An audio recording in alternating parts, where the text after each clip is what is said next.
Nouveau rebondissement dans le feuilleton Biocil. Biocil qui doit implanter son usine à granulés bois à Guéret d'ici la fin de l'année 2025. Sauf que les opposants au projet ne baissent pas les bras. Ils ont identifié 32 plantes typiques des zones humides et surtout des crapauds sonneurs à ventre jaune sur le site où doit s'implanter l'usine. Et ces crapauds sonneurs, c'est une espèce menacée et donc protégée. Un argument supplémentaire pour renoncer au projet d'usine de Biocil, explique Catherine Couturier, la députée de la Creuse. La DDT, dans le dossier, avait signifié la présence de cette zone humide et la DREAL a dit non. Et c'est là que Madame la préfète a, je pense, une part de responsabilité dans la décision qu'elle a prise de ne pas passer en enquête publique. C'est d'ailleurs la raison pour laquelle Biocil n'a pas fourni dans le dossier l'étude d'impact. Donc je vais m'adresser à Madame la préfète, qu'elle revienne sur sa décision.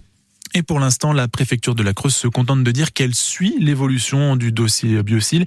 Biocil qui reste d'ailleurs très serein. On assure que toutes les études sur la faune et la flore ont été faites dans les règles. Oui, les opposants au projet de Biocil ont un nouvel argument. Ils ont trouvé sur le site le crapaud sonneur à ventre jaune, une espèce protégée et même menacée. Alors le collectif Forêt Debout 23 a recensé également mi-avril une trentaine de plantes typiques des zones humides. Les opposants contestent donc le permis de construire de Guéret après celui déjà retiré par la mairie de Saint-Fiel. On fait le point avec la maire de Guéret, Marie-Françoise Fournier. Quand Biocil a déposé son permis de construire à la mairie de Guéret, je n'avais aucun élément administratif pour m'opposer à ce permis de construire, même si vous le savez depuis le début, je suis hostile au projet tel qu'il était présenté. Donc j'ai accordé ce permis de construire sur un avis de la DREAL, service de l'État, qui nous disait qu'il n'y avait pas de zone humide. Contrairement à l'avis d'un autre service de l'État qui est la direction des territoires, qui avait demandé à ce qu'aucun travaux ne soit fait sans une étude d'impact parce que eux avaient déterminé qu'il y avait sur ce territoire une zone humide. Donc mon permis de construire, qui d'ailleurs